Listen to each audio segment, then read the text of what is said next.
하나님 말씀 함께 보겠습니다. 누가복음 2장 8절에서 14절 말씀입니다. 누가복음 2장 8절에서 14절 말씀. 자, 찾으신 줄 알고 저와 여러분이 한 절씩 교독을 하겠습니다. 8절. 그 지역의 목자들이 밤에 밖에서 자기 양떼를 지키더니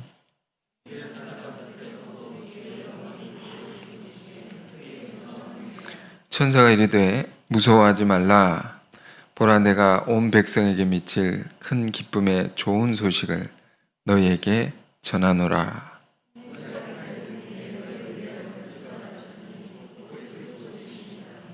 너희가 가서 강보에 쌓여 구유에 누워 있는 아기를 보리니 이것이 너희에게 표적이니라 하더니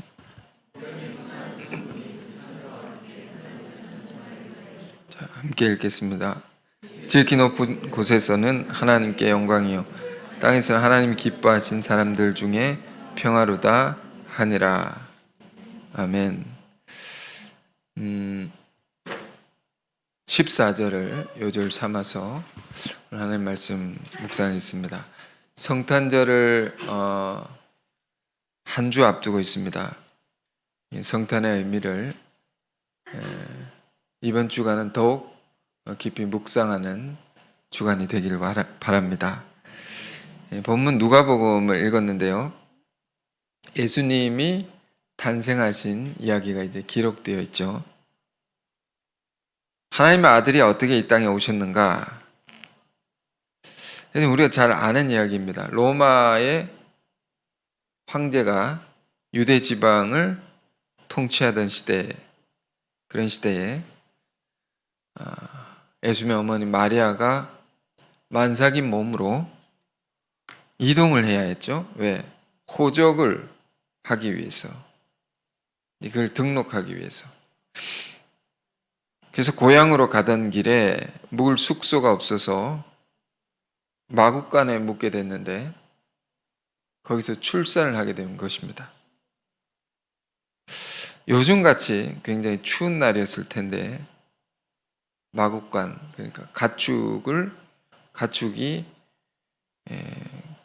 먹고 싸고 그런 축사죠, 축사.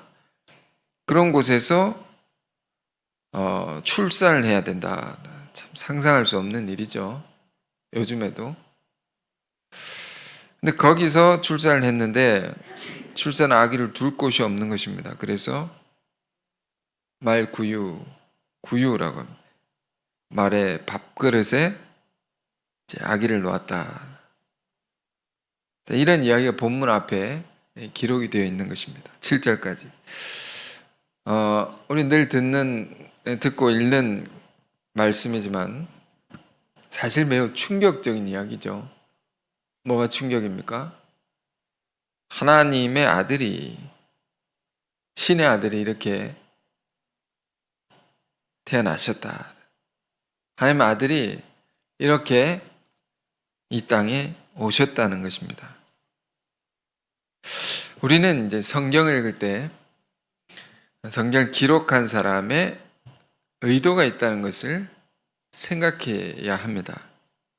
성경은 성령의 능력을 받은, 그 빛을 받은 기록자들을 통해 기록된 것인데, 성령의 능력을 받았기 때문에 하나님의 뜻대로 기록을 한 것입니다.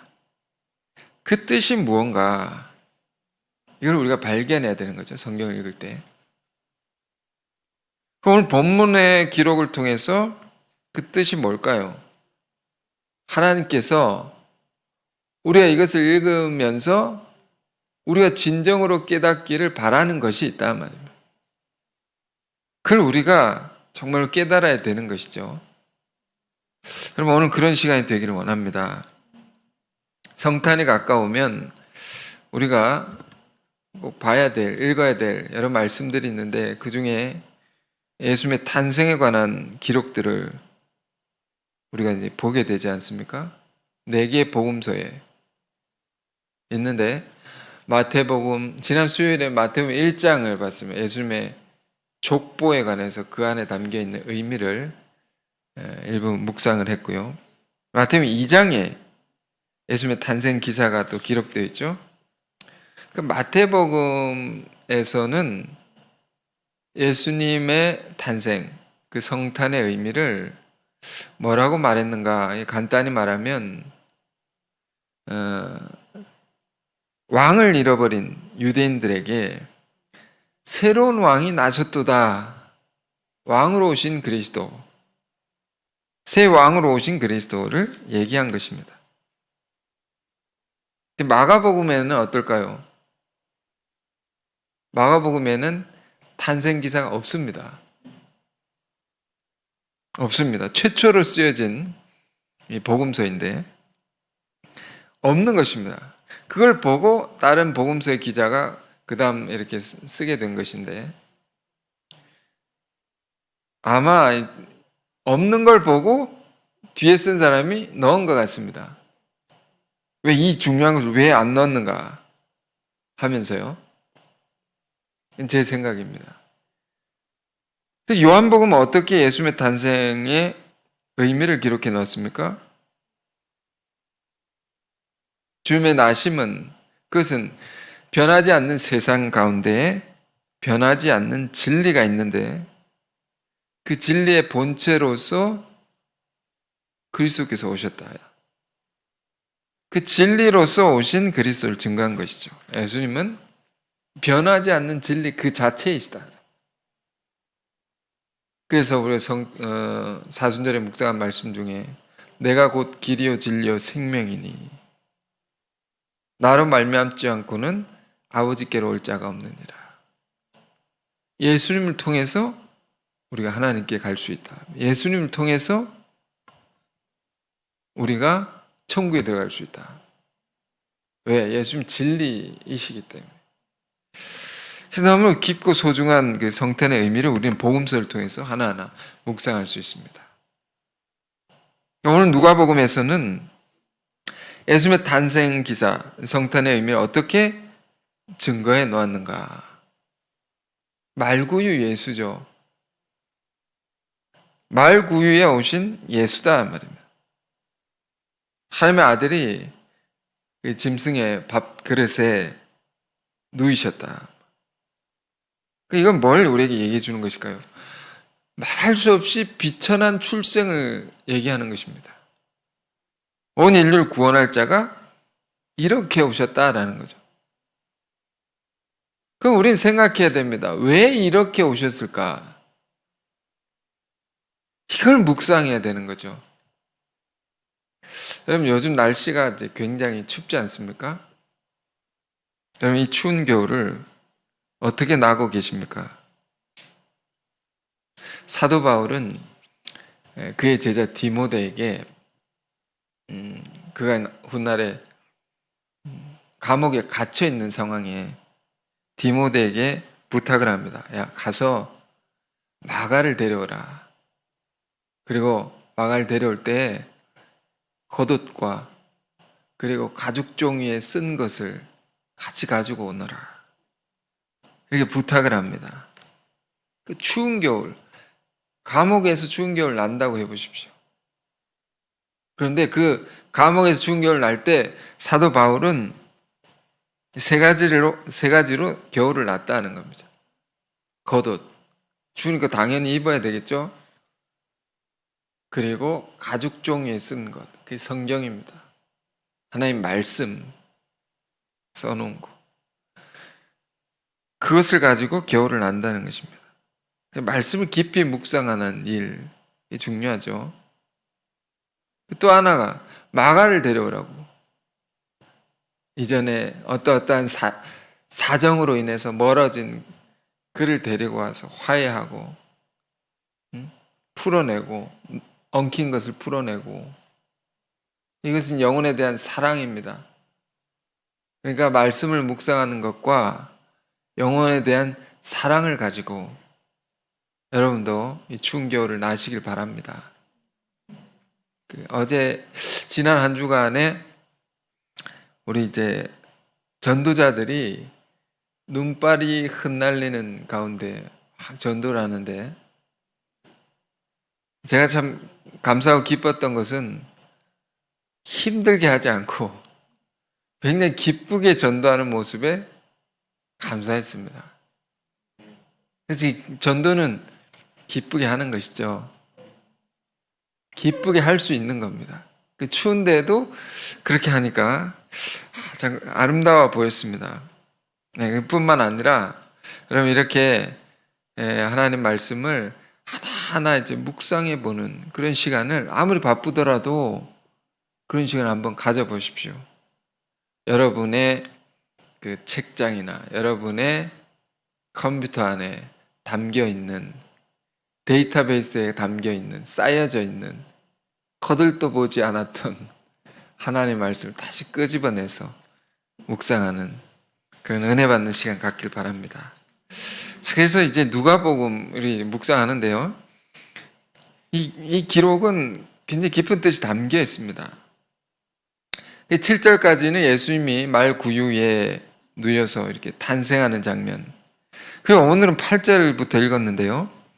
자, 다시 한번 봅시다. 8절에 그 지역의 목자들이 밤에 밖에서 자기 양떼를 지키더니, 자, 이 목자들이 나옵니다. 밤에 밖에서 양떼를 지켰다.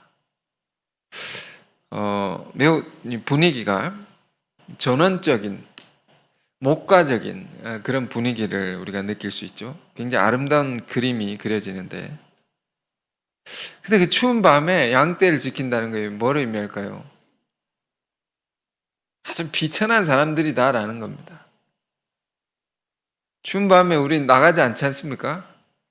그런데도 그렇게 해야 되는 그 비천한 자들에게 지금 놀라운 하나님의 계시가 임하는 장면입니다. 주의 사자가 곁에 서고 주의 영광이 그들 두루 비춤에 크게 무서워한지라. 어떻게 이런 계시를 밤중에 받았을까요? 양떼를 지키면서 기도를 했을까요? 알 수는 없지만 놀라운 계시가 임합니다. 주의 사자가 그 목자들의 옆에 딱 서는 것입니다. 주의 사자, 주의 종이죠. 다른 말 천사죠. 하나님의 아들이 오시기 전에 천사는 최고로 높은 존재였습니다. 이 비천한 목자들에게 천사가 곁에 서고 주의 영광이 그들을 둘러 비추었다. 그랬더니 기뻐한 것이 아니라 목자들이 무서워했다는 것입니다. 근데 여러분, 지금 목자들이 왜 나올까요? 왜 갑자기 등장할까요? 주님의 탄생의 기록 속에 목자들이 나오는 것은 그들이 주님의 오심을 가장 먼저 맞이한 자들이었다는 것입니다. 굉장히 중요한 사실을 우리에게 알려주는 것인데요. 주님의 오심, 메시아가 오셨는데, 그리스도께서 이 땅에 오셨는데, 온 세상을 구원할 자가 오셨는데, 그를 가장 먼저 맞이한 자들이 그 시대 종교의 지도자들이 아닙니다. 뛰어난 성경의 학자들이 아닙니다. 율법의 교사들이 아닙니다. 엄격한 종교의 훈련을 했던 바리새인들이 아닙니다. 누구라는 것입니까? 목자들이라는 것. 굉장히 아이러니한 그런 장면이죠. 이런 초점, 이 초점으로 더 자세히 기록한 것이 마태복음 2장에 기록되어 있습니다. 왜 율법과 예언을 읽고 가르치기에 힘쓰는 자들이 하나님의 아들의 오심을 알지 못했나? 경건하다 하는 자들이 주님을 가장 먼저 맞이하지 않았나? 왜 하나님의 아들을 알아보지 못했나 말입니다. 이 기이한 일이었다 말입니다. 오히려 불경건하다 하는 자들이 먼저 주님의 오심을 그들이 기다렸으니까 알아볼 수 있었고 최고의 경배를 드리죠. 마태복음 2장에는 이 마태복음 2장에는 동방의 박사들이 종교인들이 아닙니다. 하나님을 예배하고 섬긴 자들이 아닙니다. 이방의 박사들이, 별을 연구하는 과학자들이 아기 예수의 오심을 기다리면서 그 현장에 와가지고 경배했다. 여러분, 이런 충격적인 기록을 우린 깊이 생각해야 됩니다. 주를 향해 열심히 있다고 하는 자들이 잘못 신앙을 한 것입니다. 그 열심이라는 것이, 그들의 열심이라는 것이 빗나간 열심이었다 말입니다. 초점, 방향이 잘못된 신앙이었다 말입니다. 다시 말해 하나님의 뜻과 전혀 맞지 않는 신앙을 열심히 하면서 스스로는 잘하고 있다고 생각하고 살았던 것입니다. 그러니까 어떻게 메시아가 이 땅에 오셨는데, 자기 백성 가운데 그것도 오셨는데 알지 못했던 것인가? 여러분, 우린 그런 자들이 아닙니까? 우린 정말로 하나님의 뜻대로 신앙을 하고 있는 것입니까? 올바른 초점과 방향을 가지고 주를 따르고 있는 것입니까? 이것이 성탄을 기다리는 우리에게 매우 중요한 묵상의 주제입니다. 정신이 번쩍 들지 않습니까? 마태복음 7장에 예수님이 이렇게 말씀하셨습니다. 주여 주여 하는 자마다 다 천국에 들어갈 것이 아니요, 다만 아버지의 뜻대로 행하는 자라야 들어가리라. 그러니까 우리가 주목해야 될 건 뭡니까? 하나님의 뜻입니다. 뜻. 그것에 내가 정말로 맞춰져 있는가? 이걸 늘 기도하고 늘 생각하고 점검해야 되는 것이다. 지금 목자들이 등장해서 이들이 하나님의 뜻에 맞춰져 있었다라는 걸 얘기하고 있는 거죠. 이 천사가 말합니다. 서서 막 말합니다. 목자들에게 말하니까 무서워하는지라. 이 무서움 공포가 아닙니다. 너무 큰 세계를 경험하면 두려워지는 거죠. 경외심 같은 거죠. 그러니까 천사가 무서워하지 말라. 보라. 10절입니다. 내가 온 백성에게 미칠 큰 기쁨의 좋은 소식을 너희에게 전하노라. 성탄은요, 좋은 소식을 듣는 때입니다. 무서워 말라, 두려워 말라고. 근데 좋은 소식인데 어떤 좋은 소식이냐? 온 백성에게 미칠 기쁨의 좋은 소식이다. 온 백성, 성탄은 온 인류에게 너무도 기쁜 소식이라는 겁니다. 우리 복음을 얘기할 때 복음, 풀어서 하면 기쁜 소식이죠. 영어로 good news죠. good news는 뭐가 good news입니까? 예수 그리스도께서, 이 복음은 예수 그리스도께서 우리를 위해서 이 땅에 오셔서 우리를 위해 사시고 우리를 위해 죽으신 그 모든 것, 이것을 우리는 사랑이라고 합니다. 이 사랑이 우리를 향한 것이다. 우리를 위한 것이다. 이 사랑의 이야기가 시작되는 거죠. 성탄은 온 인류에게 굿 뉴스라는 겁니다. 이 사랑으로 말미암아 우리가 죄 가운데 고통받는 자리에서 벗어날 수 있는 것이고 자유케 될 수 있는 것이고, 이 사랑으로 말미암아 우리는 영원한 생명을 얻게 되었다. 이게 온 백성에 미칠 큰 기쁨의 소식이라는 겁니다. 그 그리스도께서 이 땅에 오셨다 하면 성탄, 그 기쁨, 굿뉴스라는 것은 성탄 자체가 이미 굿뉴스, 복음입니다. 성탄 자체가, 오심 자체가, 하나님 아들이 이렇게 비천한 자리까지 낮아지셔서 우리를 위해 오셨다. 이 사실 자체가 우리를 향한 하나님의 놀라운 사랑이다. 그러니까 본문에서 증거하는 것이 뭡니까? 본문을 통해서 우리가 진정으로 깨닫기를 바라는 것은 하나님이 우리를 어떻게 사랑하시냐는 것을 우리가 깨닫는 겁니다. 나를 하나님은 어떻게 사랑하시냐 말입니다. 이걸 읽으면서 우리가 깨닫길 바라는 건데 그 사랑은 어떠한 모양으로 우리에게 다가오느냐 말입니다. 하나님이 우리를 위해서 한없이 자신을 낮추시고 비우심으로 우리 곁에, 우리 가까이 이렇게 오신 것이라고. 여러분, 우리도 살면서 큰 감동을 받을 때가 어떤 때입니까? 여러분에게 있어서 여러 경우들이 있겠지만 이런 걸 생각해 보십시오. 정말로 내가 존경하고 정말로 높다고 생각하는 분이 나 같은 자를 못 알아볼 것 같은데 기억해주고 알아봐주고 나를 알아봐주고 나를 위해 기도해 주시고 나를 위해 무언가를 해주셨다는 걸 알게 될 때 우리의 마음이 굉장히 따뜻해지지 않습니까? 제가 어떤 분의 이제 프로필에 굉장히 인상적인 성구를 보았습니다. 시편 136편을 읽는 성구인데 그분에게 다가온 성경 구절이었던 것 같습니다. 이 한 해를 살면서 시편 136편 23절인데요.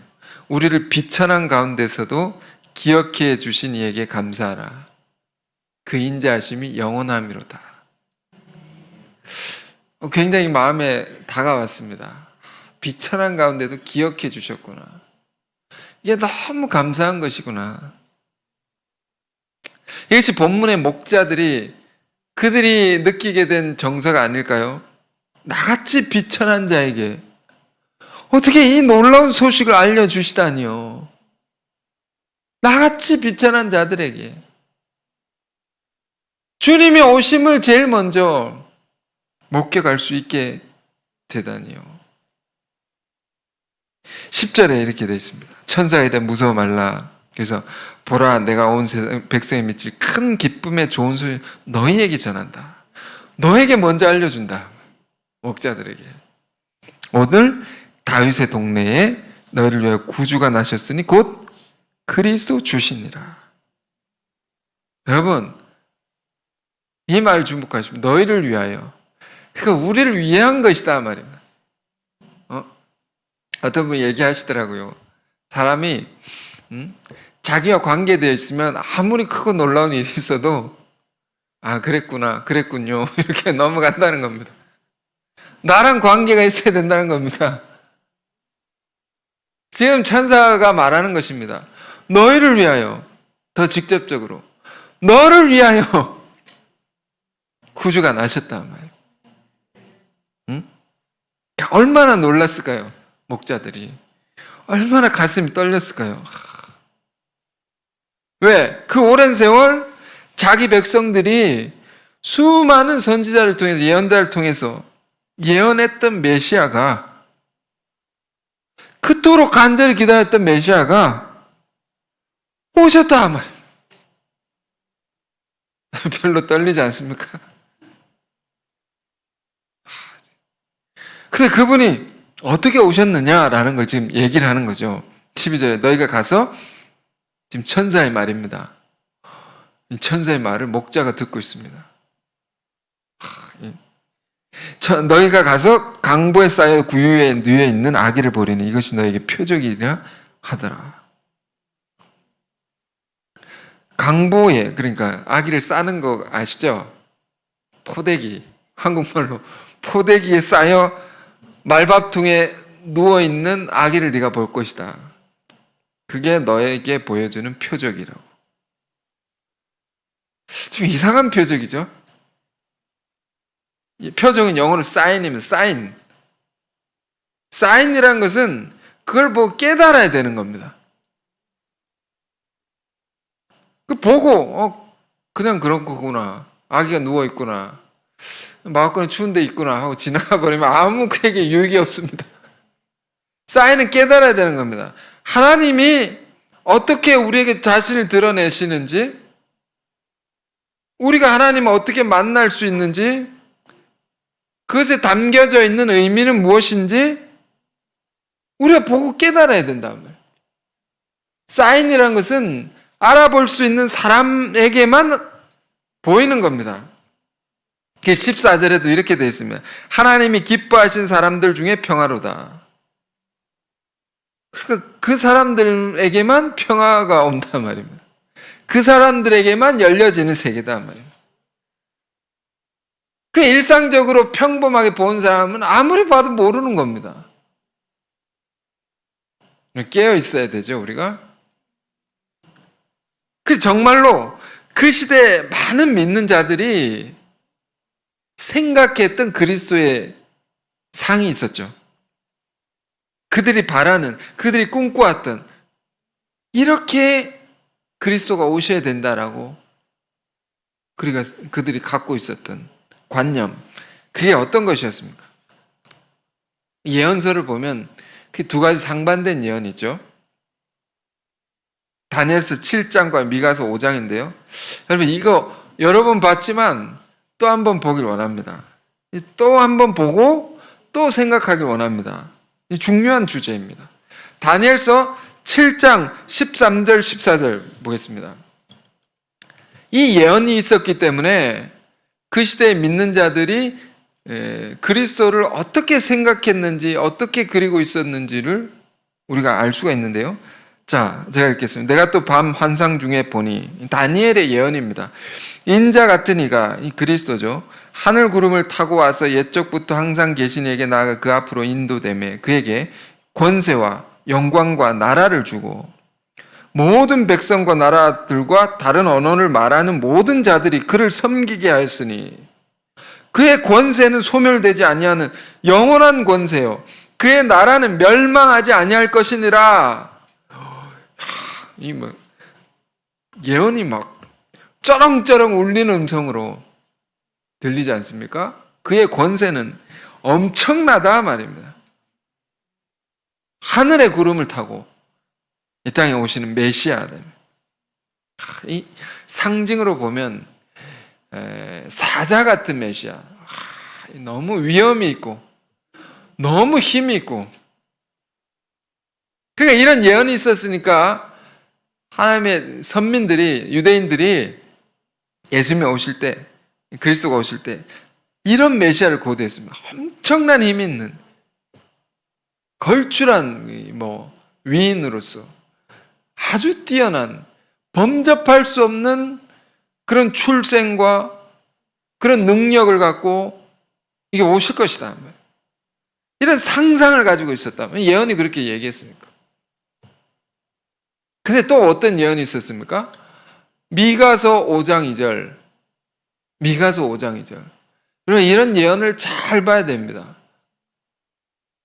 예언의 양면성이 있는 겁니다. 미가서 5장 2절. 베들레헴 에브라다야, 너는 유다 족속 중에 작을지라도 이스라엘을 다스릴 자가 너에게서 내게로 나올 것이라. 이 너는 누굽니까? 베들레헴이라는 그 마을을 이제 인격화해서 말하는 거죠. 너에게서 내게로 나올 것이라. 다스릴 자, 이스라엘 다스릴 자. 그는 근본 상본의 영혼에 있느니라. 작은 고을에서, 마을에서 온 이스라엘 다스릴 자가 나온다 말입니다. 작은 고을에서 메시아가 나온다 말입니다. 한국 속담으로 보면 개천에서 용이 난다.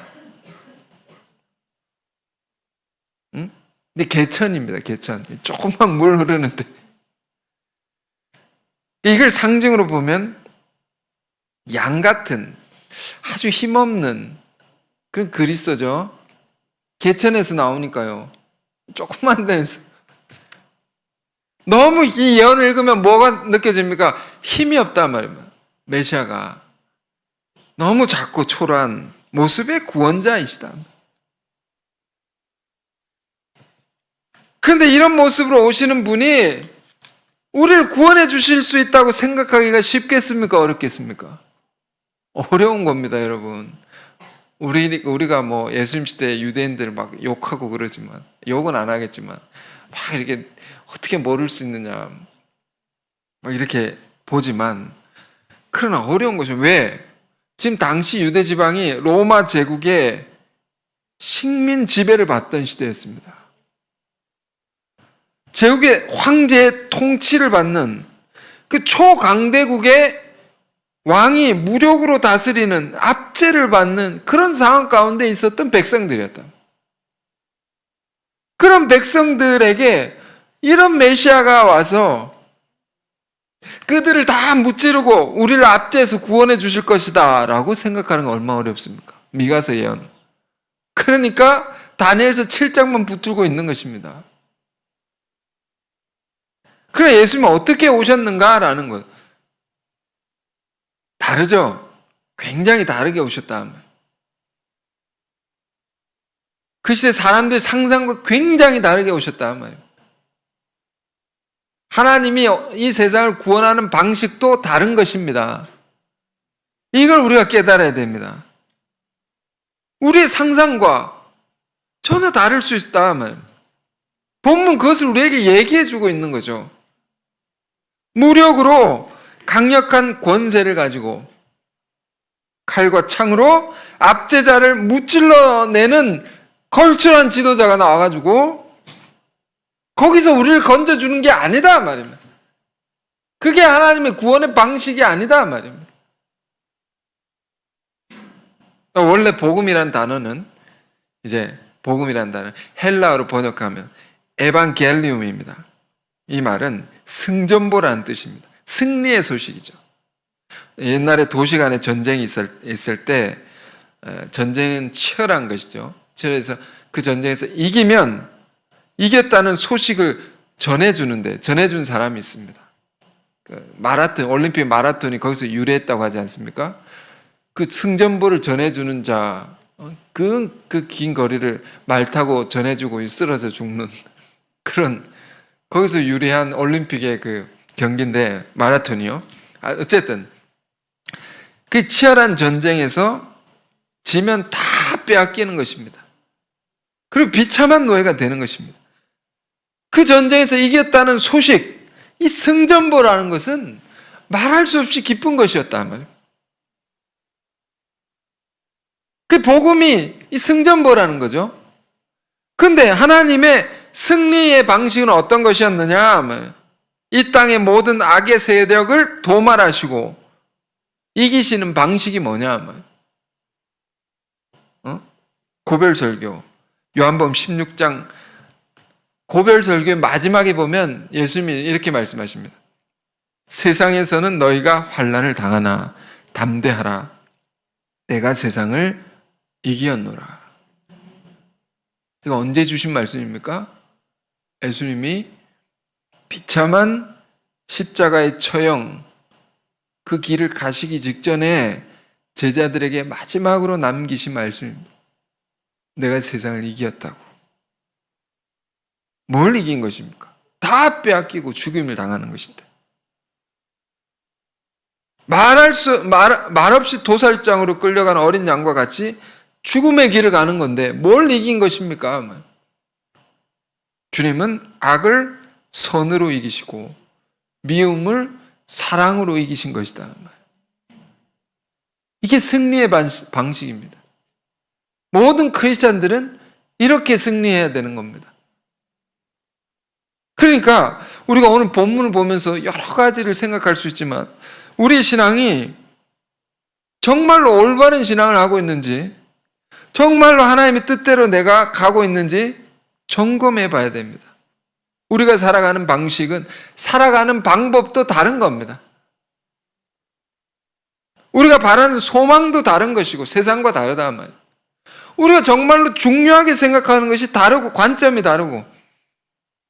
그러니까 여러분 살면서 주변 사람들에게 야, 너 왜 그렇게 사니? 왜 그렇게 바보같이 사니? 도저히 이해가 안 된다 라는 증거를 들으면 잘 사는 것일지 모릅니다. 다르기 때문에. 세상은 어떻습니까? 끊임없이 높아지려고 하고 끊임없이 가지려고 하고 힘을 가져야 된다. 우리는 어때야 됩니까? 거꾸로 살아가는 것입니다. 사실은 끊임없이 낮아져야 되는 것이고요. 끊임없이 비우는 것입니다. 이것이 성탄이 우리에게 던져주는 큰 메시지입니다. 주님이 이렇게 오신 것처럼 지금 천사들이 목자들에게 하는 말을 하는 가운데 자 이렇게 이어서 보겠습니다. 13절 또 다른 놀라운 계시 음성이 들리는데요. 13절 14절 호련히 수많은 천군이 그 천사들과 함께 하나님을 찬송하여 이르되 지극히 높은 곳에서 하나님께 영광이요 땅에서는 하나님이 기뻐하신 사람들 중에 평화로다 하느라. 야, 저는 정말 부럽습니다. 이런 은사가 있으시면 정말 부러울 것 같습니다. 추운 밤중에 양떼를 지키고 있습니다. 그런 목자들에게 열려진 놀라운 하나님의 계시다 말이에요. 하나님의 은혜, 은사 이게 열려가지고 수많은 천군 천사가 보이고 그들의 찬송하는 게 막 들립니다. 여러분 이런 은사 사모하는 자 다 받을 줄 믿습니다. 야, 근데 그 찬송 노래 가사가 뭡니까? 그게 이 유명한 말씀입니다. 지극히 높은 곳에서는 하나님께 영광이요 땅에서는 하나님이 기뻐하신 사람들 중에 평화로다. 음률이 있겠죠. 노래를 불렀단 말이에요. 이게 들렸다는 거예요. 목자들이 이걸 들으면서 깨달았을까요? 뭐 알 수는 없지만. 그리고 굉장히 중요한 말씀인데 자 꼼꼼히 봅시다. 지극히 높은 곳에서는 하늘입니다. 하늘. 하늘나라에서는 천국에서는 하나님께 영광이다. 땅에서는 하나님이 기뻐하신 사람들 중에 우리입니다. 우리 같은 사람들에게 평화로다. 뭐가 영광이고 뭐가 평화라는 것입니까? 하나님의 아들이 강보에 쌓여서 말구유에 누이신 이 사인이, 이 표적이, 이 성탄의 장면이 그렇다라는 거죠. 이게 하나님께 영광이 된다는 겁니다. 자, 뭐가 영광이라고요? 하나님의 아들이, 하나님과 같은 분이, 그렇게 높은 분이 이렇게 낮아지고 비우신, 비천하게 오신 그것이 하나님께 영광이 된다고. 이게 천국에서는 영광이다 말입니다. 여러분, 우리는 어떤 영광을 쫓고 살아가고 있습니까? 많이 가지고 높은 자리에 있는 것이 영광이 아니다 말입니다. 뭐 이 땅에서 영광일지 모르지만 하늘나라에서 지극히 높은 곳은 그게 영광이 아니라는 거예요. 많이 가졌다면 그것으로 얼마나 비워냈느냐. 높은 자리에 있다면 그것으로 얼마나 많은 이들을 섬겼는가. 이게 영광이라는 거죠. 이게 천국에서는 하나님께는 영광, 하나님께 영광이다. 그러니까 우리가 주님의 영광이라고 할 때 그 어떤 것입니까? 십자가의 영광이죠. 요한복음 14장, 13장 예수님께서 제자들의 발을 씻기시고 종처럼 그들을 평생을 섬기시며 모든 것을 주시고 마지막 순간에 생명까지 내어주셨던 그게 영광인 것이죠. 이것을 우리가 가장 높이 드러내고 힘써 증거하는 것입니다. 우리의 신앙은 그러므로 이 영광을 쫓아 살아야 되는 것이다. 그럼 평화는 뭡니까? 땅에서는 평화다. 하나님 기뻐하는 사람들, 하나님 우리 기뻐하십니다. 아멘. 우리 기뻐하신다. 우리 가운데 평화다. 하나님의 부르심과 택하심을 받은 우리들에게는 평화다. 무엇이 우리에게 평화를 줍니까? 주님의 우리를 향한 낮아지심과 비우심. 그 사랑이 우리 가운데 다가오면 우리 마음이 평안이 찾아오고 우리의 모든 수평적인 관계의 모든 것에서 분쟁이 사라지고 하나가 되는 역사가 일어난다. 우리가 주님의 이 지극한 겸손의 마음을 우리가 품게 되면요, 우리가 진짜 화목해지고 하나 되는 것입니다. 이것이 성탄이 우리에게 주는 하나님의 선물입니다. 은혜요, 은사인 것입니다.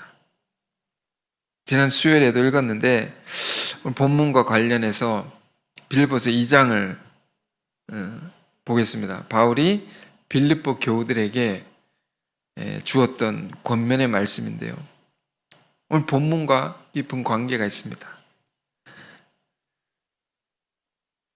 아마 이제 빌립보 교우들에게 빌립보 교회 안에 어떤 분쟁과 여러 가지 어려움이 있었던 것 같습니다. 그런 자들에게 이 말씀 주는 것이거든요.